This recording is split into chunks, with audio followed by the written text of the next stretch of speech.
My uncle invested in my construction team. We made $9.2 million in 3 years. On the day of the dividend payout, In front of the whole family, he transferred $9.05 million to his own account. He only gave me $150,000. You've worked hard these past 3 years. I'm well aware of the construction team's books. 3 years. After all costs, equipment rentals, material procurement, labor, taxes, and miscellaneous expenses, the net profit is $9.2 million. My uncle initially invested $200,000 in seed money, bought a used excavator, and rented a basic yard for the equipment. I provided the expertise and management. I led dozens of workers, practically living on the construction site day and night. From surveying and excavation to pouring concrete and masonry, I oversaw every single step. I hired the workers. I trained the foreman. The construction schedule and quality were all managed by my experience. We were the only partners. We initially agreed to split the profits 50-50. My aunt, sitting nearby, put some food on my plate. Cheng, go ahead and take it. Your uncle would never treat you unfairly. We're all family here. Exactly. My dad is doing this for your own good. You only graduated a few years ago. What would you do with all that money? What if you get scammed? $150,000 is plenty. It's enough for a nice car. My uncle lit a cigarette and took a long drag. Smoke billowed from his nose. He looked at me with a profound gaze. Nephew, you're still young. You have a long road ahead. This money, I'll look after it for you for now. When you're ready to get married or buy a house, I'll give it back to you then. This is so you don't waste it. He patted my shoulder. I looked up and glanced around. My aunt had a kind smile on her face. My cousin looked like this was only natural. The other relatives who had chipped in avoided my eyes, not daring to look at me. They all knew about the dividends. They were all witnesses to this robbery in the name of family. I picked up the bank card. As my fingers touched the cold plastic, I smiled. I understand, uncle. My voice was calm. He froze for a moment. He probably had many excuses prepared to counter my questions. My anger, or even my crying. But he didn't expect that I wouldn't say a word and just accept it. The tension in his face relaxed. That's more like it. We're all family. Why be so pedantic? Come on, let's eat. Here, Cheng, have some more ribs. I spent all afternoon stewing these. The table became lively again. As if the ownership of that $9 million was just a trivial matter, I ate my rice in silence. The food was delicious, but I couldn't taste a thing. After the meal, I stood up to leave. Uncle, Auntie. I'm heading out now. Go on then, drive safe. That $150,000. Use it to buy a car first. A young man needs a car. Right. Get a Nissan or something. Avoid German cars. They burn oil. I nodded. Okay. I walked to the door to change my shoes. Don't blame your uncle. He's doing it for your own good. Your cousin is getting married soon, and he needs money for everything. Consider this money as a loan to him for now. Family should support one another. I looked at her. Her face was beaming with wrinkles. I understand, Auntie.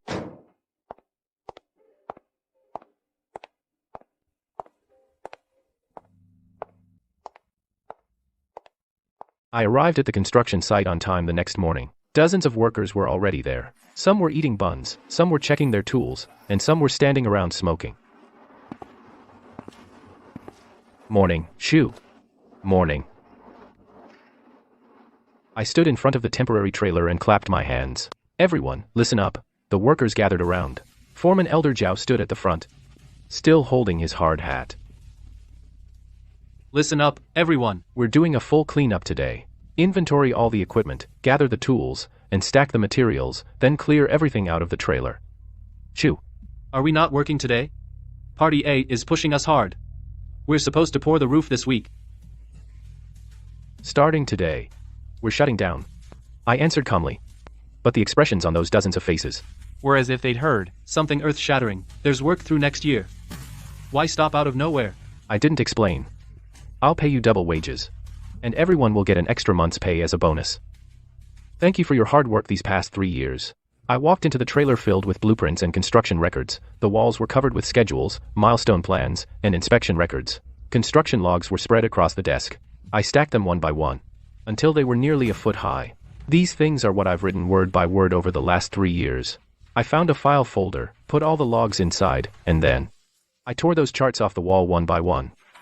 I folded them and stuffed them into my bag. In this world, I'm the only one who knows how this construction crew went from nothing to making millions in annual profit. I called the equipment rental company. I want to return all the equipment. They were shocked and kept asking to confirm. After I confirmed, they said they'd come pick it up this afternoon at 10 a.m. I called several material suppliers. I told them to stop deliveries and settle the accounts. Old Lee, the cement supplier, started getting all worked up on the other end. Shoo, you can't just stop like this. I just sent out a truckload to you. I'll take that load. I'll pay in full. But no more after that. It's fine. I'm just tired and want to rest. There was a long silence on the line. Old Lee sighed. Cool. Take care. At 11 a.m., I began inventorying all the tools on site. Mixers, vibrators, welders, cutters, wheelbarrows, and scaffolding clamps. Some of these things were purchased. I took the ones I bought and sold them all at low prices. I didn't care about the money. I just wanted it all to disappear. At noon, the workers finished cleaning the trailer. The beds were dismantled, the tables were moved, and the fans were unplugged. The trailer I'd lived in for over a year turned back into an empty tin box. I settled up with everyone. Elder Zhao took the thick stack of cash. He didn't count it, straight up stuffed it in his pocket, and said, "Take care." The workers left one by one. Finally, I was the only one left. I sat on the steps of the trailer door, looking at the place I'd spent 3 years. From a wasteland to rows of factories. From one person to a crew of dozens. Now, it had returned to silence. My phone rang. It was my uncle. I heard you shut down the site. What's wrong with you? Are you throwing a tantrum? What's the big deal over what happened yesterday? Didn't I tell you? I'm just holding the money for you. It's not like I'm not giving it back. It's not about the money. Say something. I'm tired. I want to rest. Rest? You can't just stop work at the site because you need a rest. The client still has a final payment pending. If you stop work now. How am I supposed to explain that to them? You're being so reckless. He started lecturing me. I listened in silence. Once he was done, I finally spoke. Uncle, the equipment's been returned. The suppliers have been paid. The crew is gone. That's it. Where are you now? I'm coming to see you. Don't bother. Uncle, I'm leaving. Leave those files for me. I invested money in that construction crew. Half the expertise is mine, too. Uncle, the $200,000 you originally invested was recouped in the first year. Over the last 3 years, the dividends you've taken from the accounts total over $1 million. Don't be so greedy. Uncle, I wish you success in your business. Then, I hung up. I blocked his number. The whole world finally went quiet. With that $150,000. In a small southern city. I rented a small courtyard house. I signed a 1-year lease. The remaining money will last me a long time. I started to reset. I turned off my phone, cutting all ties with the past.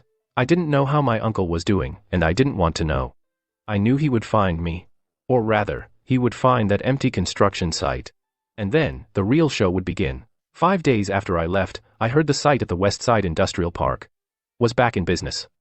The sign didn't even change. It was just a new boss taking over, only the boss changed. The new boss was my uncle, Sujianjun. My uncle wore a brand new suit. Standing at the site entrance. With a massive grin. A big red banner was hung over the gate. It read, "Grand opening of Jianjun Construction. Aiming for new heights." Red firecracker scraps covered the ground. It looked very lively. Someone in the group chat asked Lao Li. Lao Li, Isn't that Xiao Shu's site? why is there a new boss? His nephew quit. The uncle took over himself. Will the quality still be up to scratch? Xiao Shu's quality was top-notch. Well, I haven't seen it yet. Supposedly, it's the same. I looked at the chat logs and smiled. How could it be the same? My uncle has been shrewd his whole life. He took over that site simply to exploit the reputation we built and the relationship with the client, to keep making money. He thinks the core of a project is the equipment, the site, and a few contracts. In reality, he doesn't understand. The core was always my expertise, my management, and the trust between me and the crew. On the first day of work, my uncle hired the original crew back again. He offered higher wages than before, so over a dozen veteran workers returned. He also went to the job market to hire a few technicians. He thought that with equipment, manpower, and blueprints, the job could be done. He even poached a foreman from another site. He believed a professional foreman could definitely replace me and even do a better job. On the first day, the client representative did a walkthrough. He saw my uncle and frowned. Mr. Shu. Where is Shu Fan? Oh, him. He went away for training. I'm overseeing things personally, so don't worry. The client representative said nothing and left. Problems surfaced quickly. First was the construction schedule. My uncle didn't understand how to coordinate the phases.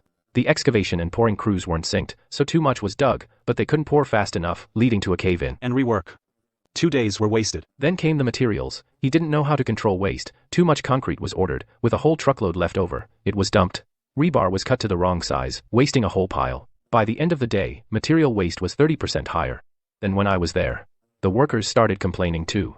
When I was in charge, anyone who did well was rewarded that same day. If someone was slacking, I called them out right then. The workers respected me because I worked right alongside them, ate the same cheap meals, and stayed late until midnight. But my uncle? He wore a suit and drank tea in the trailer. When something happened, he just barked over the walkie. When quality issues arose, he blamed the foreman first. And the foreman blamed the workers. Shifting blame down the line, nobody respected anyone. The first weekend, the client representative came to check progress. He called my uncle into the office. Mr. Shu, the progress isn't right. At this rate, the project will be a month behind. Don't worry, we'll catch up next week. The crew is just getting settled, it'll pick up soon. The client representative said nothing, but he looked displeased. The second week, things got worse. How the hell are you doing this job? Can you afford a $100,000 loss? Pay for what? Look at the blueprints yourself. The labeling is unclear. Whose fault is that? Finally, the foreman quit, taking the workers he brought with him. The crew on site shrank again. My uncle was overwhelmed. He started calling me constantly, using all sorts of unknown numbers. I didn't answer any of them. The third week, the client issued an ultimatum. Mr. Shu, if this continues, we're going to terminate the contract. And sue for breach. My uncle panicked. He had put all his savings into this. And borrowed a lot from relatives. If this project fails, he's completely ruined. He started looking for any way out. Hey, President Wang. Right. See if you could. He started writing the construction logs himself, but he didn't know how. What he wrote made absolutely no sense.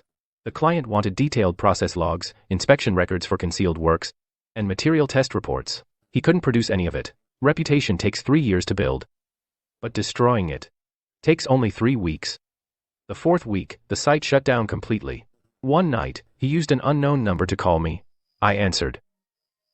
Nephew, those construction logs of yours, where exactly are they? But I underestimated his obsession, or rather, his greed. My phone was quiet for a few days. During those days, I had a very relaxing time in the South. I walked through the alleys every day, eating all kinds of snacks and looking at old buildings. I listened to local elders tell stories of the past. I realized that truly good things usually don't need anything loud. Staying grounded and taking things step by step is more important than anything. It's just like what my father taught me. If a house's foundation isn't solid, the walls are useless no matter how beautiful they are. It's the same with my project management. The core lies in controlling every step and in day-to-day persistence, not how famous the boss is or how advanced the equipment is. On the 5th day, Old Lai, the material supplier, messaged me privately. He sent a cringe emoji. Xiao Shu, are you busy? I replied, not busy, Brother Li. I'm on vacation in the South. That's good, very good. He seemed to be choosing his words carefully. After a long while, he sent another message. Your uncle came to see me today. I knew exactly why. What did he want? He wants me to take the materials I used to supply you and supply them to him as well. He said he'd pay double. I smiled. So what did you say? I didn't dare agree. I told him the specs and quantities of those materials were all specifically requested by you. I don't know the exact ratios either. That was the truth. I replied to him, Lee, don't feel conflicted about this. If he wants to buy, sell it to him. Business is business. As long as there's money to be made. Lee was shocked. What? Sell it to him? Won't your expertise be leaked then? It won't leak. Project management has dozens of stages. The transition between every stage, the control of every process. If even one thing is off, the quality and cost will be worlds apart. Even if he buys all the materials, he can't match my quality, or control the costs like I do. Hearing this, Lee finally felt relieved. That's good. I was afraid I'd let you down. By the way, your uncle's construction site, it's really falling apart now. I passed by today and took a look. Not a soul in sight. The equipment is idle too. There's a sign at the gate for technicians. I guess the previous ones all quit. I heard the foreman had a falling out with him. He left before his wages were even settled. I could imagine the scene. Uncle, all alone, watching over a deserted site, like he was guarding a grave. Serves him right. I replied with those 3 words. Lee didn't say anything else. 2 days later, an unknown number called. The caller ID was from my hometown. I picked up. Hello. Is this Shufan? It was a woman's voice. Her tone was a bit shrill. It's me. Yes, it's me. So you finally decided to pick up the phone. She started screaming the moment she spoke. Look at the mess you've made of our construction site. What were you thinking? I didn't say a word. I just let her rant. Let me tell you, Su Fan. We put a lot of money into that site. It cost us millions just to take it over. Now we've lost everything. You have to compensate us for our losses. I laughed at that. That doesn't make any sense. You were the ones who wanted to take over the site. Profit or loss, that's your responsibility. What does that have to do with me? What do you mean it has nothing to do with you? If you hadn't suddenly walked away and quit, the site wouldn't be in this state. You ruined our family's cash cow. Do you even have a conscience, Su Fan? I see you for who you really are now. You're just an ungrateful snake. I didn't want to waste any more breath on her. If you're calling just to yell at me, then I'm hanging up. Don't hang up. She suddenly got all worked up. Her tone softened. Xiao Cheng was just overwhelmed and confused. No hard feelings. Look, we're all family after all. Right. Whatever it is, can't we just sit down and talk? Your uncle. He only wanted what's best for you. The same old rhetoric. I've heard it 1,000 times. Talk about what? Just come back and keep working. We'll renegotiate your cut. We'll give you 30% this time. How about it? She offered a new deal. It rose from less than 3% to 30%. What a generous gift. I laughed. Chen, you seem to have missed something. It's not that I want to come back. It's that you need me. I'm the one calling the shots now. The other end of the line went silent. I could feel her suppressed rage. How big of a cut do you want? She asked through gritted teeth. I don't want a cut. I don't want a single percent. Because I never intended to work with you again. Shu Fan. Don't do this the hard way. I hung up and blocked her. I knew this call was just the beginning. They weren't at their wits' end yet. They'll come looking for me again. In all sorts of ways. Emotional blackmail. And moral threats. But I don't care anymore. My heart, at that dividend dinner, had already died. As for me now, I just want to watch a good show. A show about greed and destruction. The MCs are my dear uncle's family. Time passed quickly. In the blink of an eye, I'd been away for over a month. From a small town in the south, I went to a small city in the west. There were many projects under construction there. I walked the streets every day, looking at the construction sites. A new idea slowly formed in my mind. During that time, I completely cut off all contact with the outside world. I pulled out my SIM card and tossed it into a drawer. I wanted to give myself some time to clear my head and think about my future. As for the construction team, I definitely intended to rebuild it, but not right now. And not back in my hometown. I wanted to find a brand new city. Somewhere no one knew me, to start over. I wanted to make Su Construction, a brand that was truly my own, rather than a tool for others to exploit. A month and a half later, I left that small town. I bought a new SIM card. The moment I turned my phone on, a flood of texts and missed calls came rushing in. Most were from unknown numbers, and some were from relatives. I didn't look at any of them, and just deleted them all. I logged into a social media account I hadn't used in ages. A friend sent me a link to an article from a local construction industry social media account. The headline was sensational. The former star construction team, Su Construction, is back in action. The owner claims he'll build the country's top franchise. I clicked on it. The photos in the article were over the top. The once shabby construction site was transformed by my uncle into a flashy project office. A massive billboard stood at the entrance, which read, "Celebrating the brand leveling up of Shu Construction. Now recruiting partners nationwide. Franchise hotline 400XXXXXX."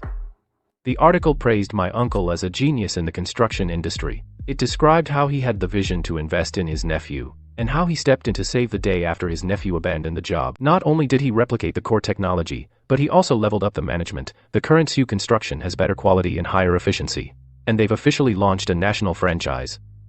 The franchise fee is $88,000. They provide technology, management, and licensing support, with a guaranteed return on investment in 3 years and going public in 5. There's an interview with my uncle below the article. He's wearing a sharp suit, sporting a tie, and standing in front of the brand new project office.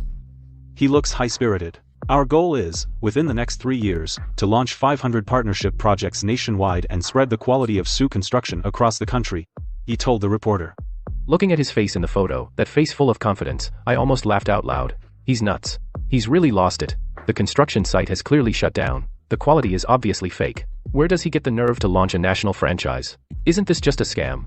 I scrolled down to the comments. It was getting heated. Is that for real? The quality is even better than before. He's just talking big.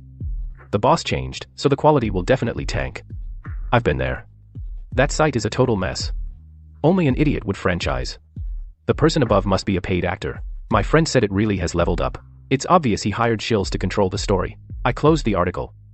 I already had a good idea of what his plan was. He knows that with normal business, the construction site is dead. The client won't give him more work. His reputation has already crashed. So he came up with this move, a classic shell game. He's using Shuji Construction's old reputation to quickly rake in franchise fees. By the time the franchisees realize they've been scammed, he'll probably have run off with the money. It's an absolute scam. He's become completely shameless for money.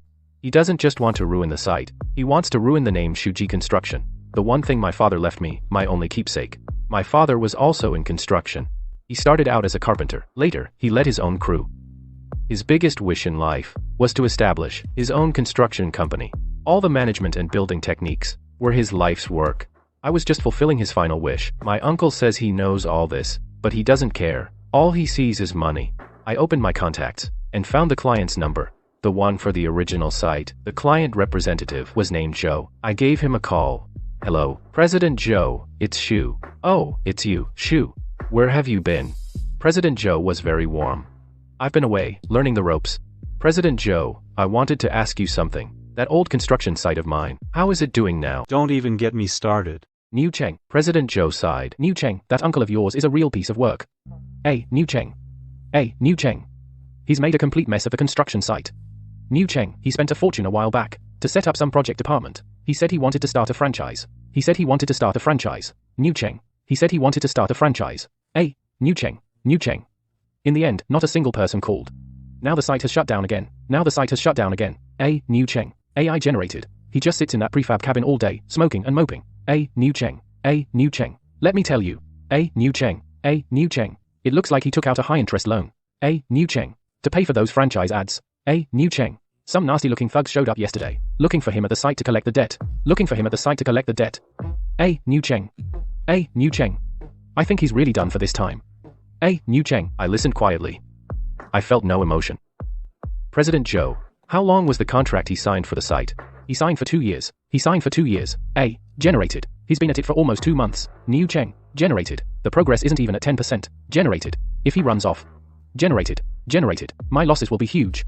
Generated. Generated. President Joe was very worried. Generated. He won't get away, I said. Generated, I said.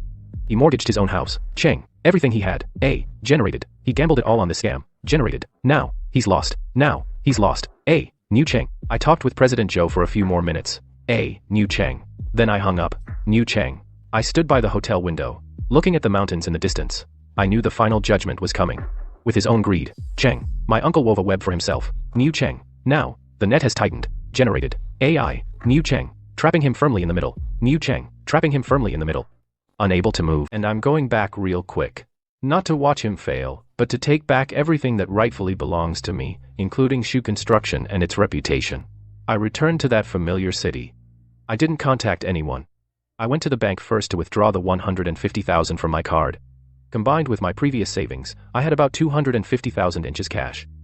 My uncle gave me that $150,000 as charity. I kept it untouched. I didn't spend a single cent. For the past 3 months, I lived off the money I'd secretly tucked away. I knew this money would eventually be used when it mattered most. Then I took an Uber to the Changsha Industrial Park. Along the way, the driver chatted incessantly about the current economy. He said many construction sites were halted, and many bosses had bailed. I didn't say much, I just looked out the window. I've lived in this city for over 20 years. Every street and every intersection is as familiar as it could be.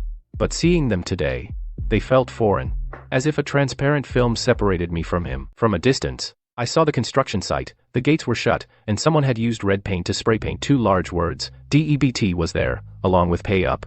The red paint streaked down the metal siding like dried blood. A pile of construction debris sat by the entrance, broken bricks, torn cement bags, rusty rebar ends, and a flattened hard hat. I didn't know who it belonged to. It looked desolate and dilapidated, a far cry from when I left, when the site was bustling with activity. I had the driver pull over, paid the fare, and got out. I didn't go inside. Instead, I ducked into a small diner nearby. I used to come to this place often. The owner recognized me. She knew I was the foreman from across the street. She used to always give me an extra fried egg. She froze for a moment when she saw me today. Xiao Shu, you're back. Yeah, I'm back. That site of yours, never mind, forget I asked. What can I get you? A bowl of noodles and a fried egg. Coming right up. I found a seat by the window. From this spot, I could see everything happening at the gate. I used to sit here all the time, eating my meal while watching the progress across the street. Back then, the site was swarming with people, the mixers were roaring, and the cranes never stopped turning. Now, there was nothing left. The noodles were served, they were steaming hot, the fried egg was golden brown, with crispy edges. The owner's cooking hadn't changed. I ate slowly. The noodles smelled great, but I couldn't taste anything. Running through my mind were all the memories of the last 3 years. When I landed my first job, I was too excited to sleep all night. When I handed out the first paychecks, the workers took the money and smiled. "Brother Shu, working for you gives us hope." The first time the client praised me for the quality of the work, I stood on the site and thought the sky was especially blue. Then came that dividend dinner, my uncle's smug face, and him saying, "Let your cousin borrow it first." My cousin saying 150,000 was plenty, and the way all the relatives avoided my eyes. I put down my chopsticks and took a deep breath. I can't think about it anymore, it hurts too much. At 3 p.m., a black van pulled up at the site entrance. 4 burly men got out, shirtless, showing off their tats, with thick gold chains around their necks. Cigarettes hung from their mouths. The leader stood over 6 feet tall, with a fierce, fleshy face. He kicked the gate hard. "Shu Jianjun, get your ass out here." His voice was so loud the whole street could hear him. Everyone in the diner stopped eating. They looked out. There was no movement behind the gate. "He's still fucking playing dead, isn't he?" The man took a crowbar out of the car. A steel crowbar. It gleamed in the sunlight. With a few quick moves, he pried the lock off the gate. The lock hit the ground with a dull thud. They rushed inside. Soon, the sound of things being smashed came from within. The sound of metal denting. The sound of glass shattering. The sound of tables and chairs being overturned. And my uncle's screams. Stop it, stop it. I'll definitely pay the money back. Just give me a few more days. "A few days?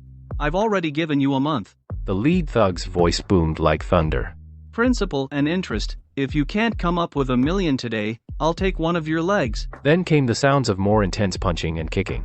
My uncle's cries, pleas for mercy mixed with cursing, it sounded miserable. The other customers in the diner all craned their necks to look out, whispering among themselves. That contractor got mixed up with loan sharks. He never looked like a decent guy. It's a shame. That young man named Shu before, he was so good, the site was so busy when he was around. Wasn't it? My nephew used to work at that site. He said Shu was good to the workers, and his skills were top-notch. Then the boss changed, and it fell apart in just a few days. The owner's wife stood at the door with a plate of food. She took a look, shook her head, said nothing, and went back. I ate my noodles expressionlessly. The noodles were cold. The fried egg was cold, too. But I kept eating, bite by bite. About 10 minutes later, the thugs came out of the construction site. 2 of them were dragging my uncle. His face was bruised and battered, and blood was dripping from the corner of his mouth. His left eye was swollen to a slit. He was limping along. One of his shoes was missing. He stepped barefoot on the broken bricks.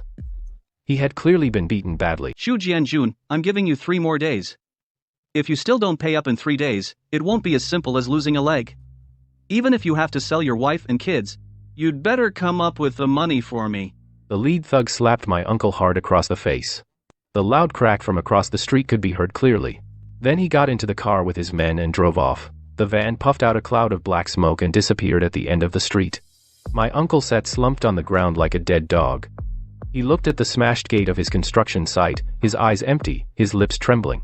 I couldn't tell if it was from pain or fear. He just sat there, motionless. The sunlight shone on him, his shadow short and dark, huddled beneath his feet. After a while, he reached into his pocket and tremblingly pulled out his phone.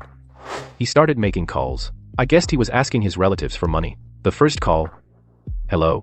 Big brother, it's Jianjun. Something's happened on my end. I urgently need some money. Could you? Hello? Hello?" The call was disconnected. His shoulders slumped. The third call. "He says he has no money." "Right, okay, I understand." He was rejected again. The third, the fourth, the fifth. He called them one by one. Back then, at the dinner table, with all the clinking of glasses, those relatives being all buddy-buddy. The ones who said we were all family and that there were no secrets between us. The ones who saw him pocket the 7 million. And yet not a single one stood up to say a word for me. Now, not one of them is down to help him. Many have even straight up blocked him. When the tree falls, the monkeys scatter. People are fair weather friends. That's just reality. I watched him. Watching his shoulders slump bit by bit. I watched his head hang lower and lower. I watched his phone slip from his hand and hit the ground. He picked it up, but the screen was already shattered. He tapped it a few times, no response, so he tried again, still nothing. He slammed the phone onto the ground, then picked it back up and held it close. He cried. A man in his 50s, sitting on the floor, clutching a broken phone and crying. He was silent, only his shoulders shaking. Finally, using that shattered screen, he struggled to dial a number. My phone rang. I picked it up to look. His name was flashing on the screen. Uncle. I've had this name saved for 3 years. From the first day we partnered on the project, I saved it. I never changed it. I pressed the answer button. Hello. My voice was very calm, so calm it felt foreign even to me. Xiao Cheng from the other end of the line, came his raspy, sobbing voice. Is it you? It's me. The other end went silent for a few seconds.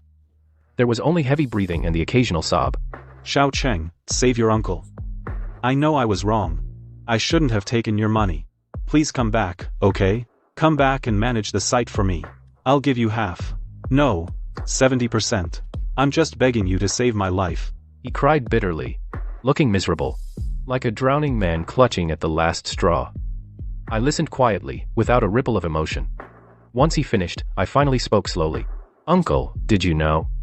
I'm in the diner right across the street. I'm looking at you. The other end went silent instantly. I saw the man on the ground jerk his head up, looking around. His eyes finally met mine. Across the street, through a pane of glass, we locked eyes. His gaze was full of shock and fear, and desperation.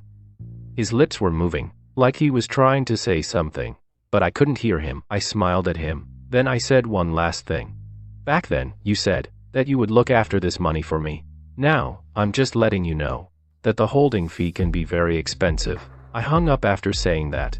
I put my phone in my pocket and left the money on the table. $25. A thank you to the owner for the poached egg. I got up and left the diner. As I passed the door, the owner called out to me. Shoo. I turned around. She hesitated for a moment and said, You're a good kid. Don't come back. I nodded. Thank you.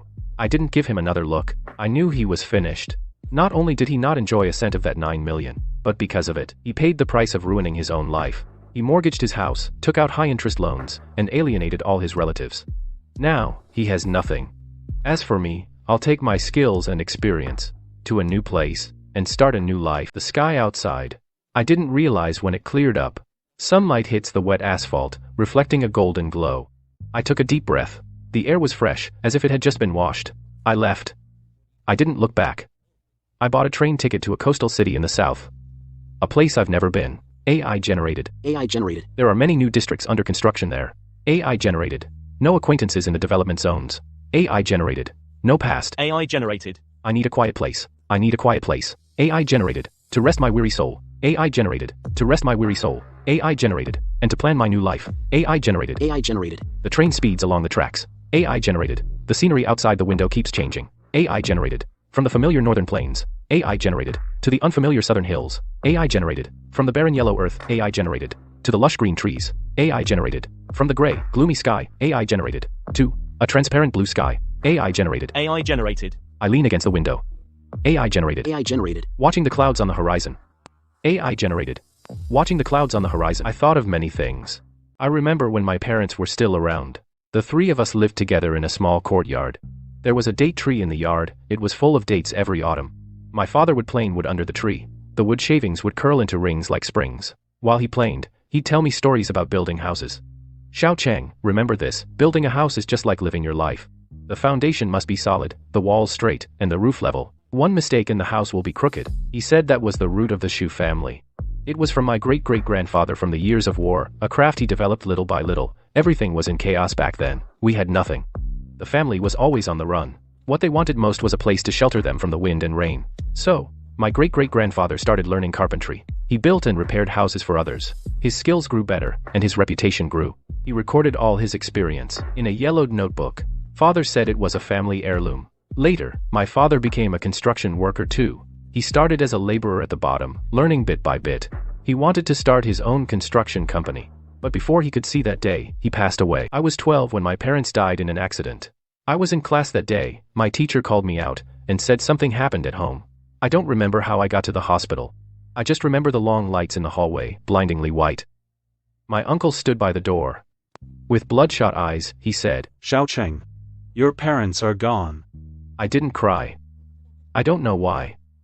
Maybe I was too young to understand what that meant. It rained hard.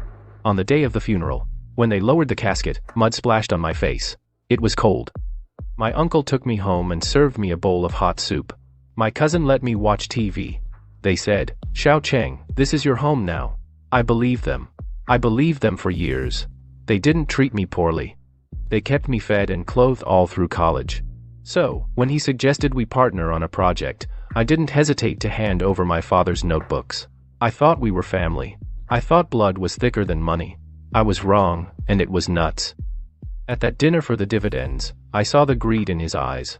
The calculation. The contempt in my cousin's eyes. That's when I realized that to them, I was never family. I was just a golden goose. So-called family bonds are as thin as paper when 7 million is at stake. One little push and they tear. The train pulled into the station. I walked out of the station dragging my suitcase. The air down south was warm and humid, carrying a light mist and the scent of flowers. It was completely different from the dry air up north. I found a small motel and checked in. I pushed open the window, and I could see cranes turning in the distance. Beneath the cranes was a massive construction site.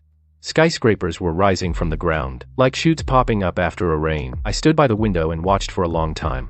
Over the next few days, I didn't do anything. I wasn't in a rush to find a job site, and I didn't think about the future. I just acted like a typical tourist, walking the city streets every day. When I got hungry, I'd find a little diner and grab a bowl of noodles or some fast food. When I got tired, I'd sit on a park bench and watch the people pass by. People in this city spoke fast, with a soft accent. They walked quickly, too, as if they were rushing somewhere. I walked slowly. Nobody knew me. Nobody knew about my past. Nobody knew about that 7 million, that payout, or those broken family ties. I'm just an ordinary person, a regular young man who just arrived from the north. My mind has never been this calm. I left everything from the past back in that northern city. The good and the bad, the love and the hate. I left it all there. Now, I'm a brand new person. A shoe fan who only lives for himself. A week later, I started looking for new opportunities. I didn't go after big projects. The water is too deep there. You need connections. You need certifications. You need to front the capital. I had nothing. I focused on small and mid-sized sites. Small projects, small bosses, small clients. They don't care about your credentials. They don't care about your background. They only care about two things, quality and price. I have both. Finally, in a corner of the development zone, I found one. A factory project under construction. It wasn't a big site. A steel structure factory, plus a 3-story office building. Total cost was about 2 million. The client was a middle-aged man, named Lin, in his early 40s. His skin was tan dark. He wore a wrinkled polo shirt. He looked like he worked his way up from the bottom, too. He stood at the entrance, blueprints in hand, with a deep frown. I walked over. "Mr. Lin." He looked up. "Who are you?" "I'm Shu Fan. I run a construction crew." "How big is your crew?" "I don't have one yet. But within a week, I can pull together a crew that can work." He laughed. What gives you the right? My past work.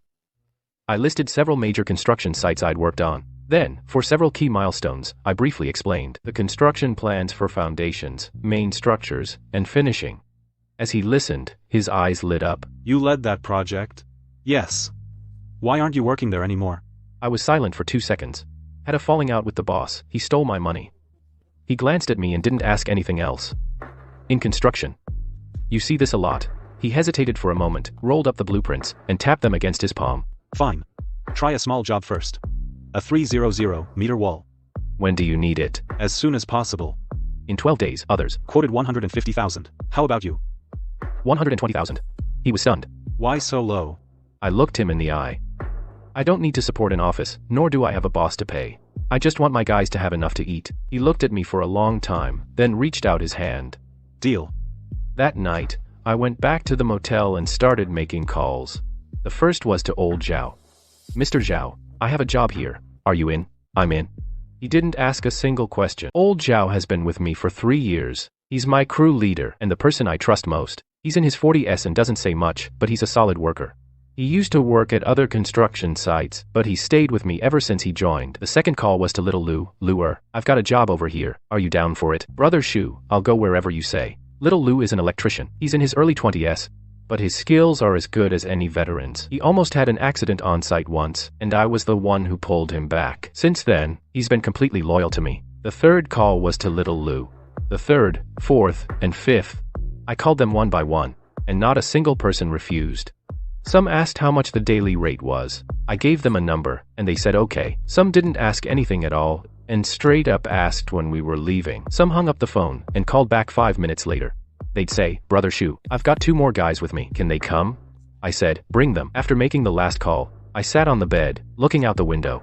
The tower cranes in the distance were still turning, their lights flashing in the night sky. I don't know what tomorrow will bring, but I know I'm not alone. 3 days later, old Zhao brought 8 men all the way from their hometown. Little Lu arrived with 5 electricians as well, including the other guys. I had 23 people in total. No equipment. No prefab housing. No contracts. Just a group of people, and a passion that hadn't cooled yet. I stood before them. The 23 of them stood in a row. Some wore old work clothes. Some were in camo. Some were just wearing tank tops. They looked at me, with anticipation in their eyes, as well as trust and uncertainty. Brothers. I told them I had nothing right now. No equipment. We'll rent it tomorrow. No housing. We'll build it tomorrow. No contract. We'll sign it tomorrow. But I promise you one thing. From this day on, every cent you earn will be clearly accounted for. This team belongs to all of us. Half the profits go to you, and the other half stays for growth. The records will be made public every month. Anyone with questions can check them anytime. I, Shu Fan, am a man of my word. No one clapped, but everyone's eyes were shining. Old Zhao was the first to speak. Brother Shu, you tell us what to do, and we'll do it. Little Lu chimed in. Right.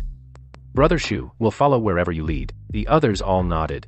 I took a deep breath. Good. Gather here at 6 tomorrow morning. A 300-meter perimeter wall. We finished it in 12 days. That was 3 days ahead of the client's deadline. The quality was flawless. Zhao led the crew on the foundation. Lu handled the conduit wiring. The others did the masonry, plastering, and tiling. I personally oversaw every single step. I double-checked the concrete mix repeatedly. I measured the mortar joints with a ruler. I used a level to check every single section for verticality. On the final day, President Lin came for the inspection. He took a hammer and tapped everywhere. From the east end to the west, and then back again. After a full round, he tossed the hammer to the ground. Shu, all my future projects are yours. When he said that, his tone was flat, but I could tell he meant it. From that day on, my phone never stopped ringing. President Lin introduced his friends, who then introduced their friends. One referral after another, from one job site to the next. We started taking on factories, warehouses, and office buildings. The projects weren't large, but they were steady. I stuck to 2 rules. First, we split the profits 50-50. Half for the team, half for me. The team's half was distributed based on contribution and seniority. Zhao got a bit more, while the new laborers got less. But everyone got their share. The books were completely transparent. We held a meeting at the end of every month to list every income and expense. Everyone could see exactly where the money went. How much for materials? How much for equipment rental? How much for taxes and how much for profit? Everything was clear. Everything was clear. At first, some people didn't believe it. Lao Zhao asked me privately, "Xiu, are you really going to show us the books?" Really? None of our old bosses ever did this. None of our old bosses ever did this. That was then. At the meeting at the end of the first month, I handed out the printed financial statements to every person. The workers held those papers, looking them over and over. Looking them over and over. Some couldn't read, so they had the ones who could read it to them. After hearing it, everyone went silent. Xiaolu was the first to speak. "Shu, is everything on here real?" "It's real." "Then the share for each of us is not a penny short. It's all in your company accounts." That night, Lao Zhao had too much to drink. He held his glass, eyes red, and said to me, "Shu, I've worked for 5 or 6 bosses, and you're the first one not to hide the books." "And you're the first one not to hide the books." "The old bosses talked a good game." "The old bosses talked a good game." But when they settled the accounts at the end of the year, it was either a loss here or a deficit there. We never knew if it was true. We just had to take it. You're different from the others. I smiled and said nothing, just raised my glass and clinked glasses with him. And toasted him. I thought of my uncle's smug face. And of that 7.02 million. I thought of his words, "I'll manage it for you. Some things are broken forever, but some things are worth rebuilding." 6 months later, my new team already had over 100 people. We had 3 construction sites running at once. Annual profits were expected to exceed 5 million. We moved into a new project office. It was no longer a prefab shack, but a small 2-story building. Downstairs were offices and meeting rooms. Upstairs were the dorms. A sign hung at the door, "Su Construction." That day, Old Lee sent me a text. Old Lee was my former materials supplier. We hadn't been in touch for a long time. Xiao Shu, your uncle is completely finished. The contract for that client's site was terminated. He's up to his neck in debt to the material suppliers. The court seized all his equipment. You divorced him and left with your cousin. Now he's working for someone else. Shu's construction. Shu is hauling bricks at a construction site. I heard he's sleeping under a bridge at night. He's become a laughingstock among all the relatives and friends back home. A total joke. I stared at the message. Outside the window was the new project office. On the wall, there was a photo from our very first site. 23 people, covered in dust, but all of them were smiling. Under the photo was a line written in marker by old Zhao. The first big win. Shu's construction. Just get it done. I didn't reply to old Lee. I deleted the message. Some paths, once taken, don't require a look back. Some people aren't worth another word. That night, I sat alone on the roof of the project office. The city lights stretched out into the distance. The red light on the tower crane flickered like a star. I raised a glass. I poured the wine on the ground. Dad, you taught me to have a conscience. I haven't forgotten. I've rebuilt our construction crew. This time, it belongs only to us. The wind was strong, blowing in from the sea, carrying a salty tang. But I didn't feel cold. The moonlight was like water. I spilled some wine on myself. The wine splashed onto the Shu's construction sign. It had the 2 words Shu's on it, with legacy written in small print below. He asked me anxiously, give me those files, the price is negotiable. I took a bite of my wonton. It was savory. Uncle, it's not about the money. Don't push your luck. He seemed provoked by my comments. I'm telling you, at this site, I've invested nearly 5 million. If you don't give me those files, that cost is on you. I laughed. Uncle, you're the one who wanted this project. It has nothing to do with me. When I pulled out, I made it very clear to Party A, it was you who went and signed that supplementary agreement. You ungrateful wretch. He was so angry he was speechless. What exactly do you want? Nothing much, I said. I just want to take a break. A break? You ruined me and my $5 million deal. And you're talking to me about a break? Uncle, the business is yours. It has nothing to do with me. I've never been more than just a foreman working for you. I hung up after saying that. I knew. My uncle wouldn't let this go. His greed would drive him to do even crazier things. And I just needed to watch quietly. Watching him step by step, walk right into the trap I dug for him. After I hung up, my uncle didn't call back. He probably realized that from my voice, he'd get nothing from me.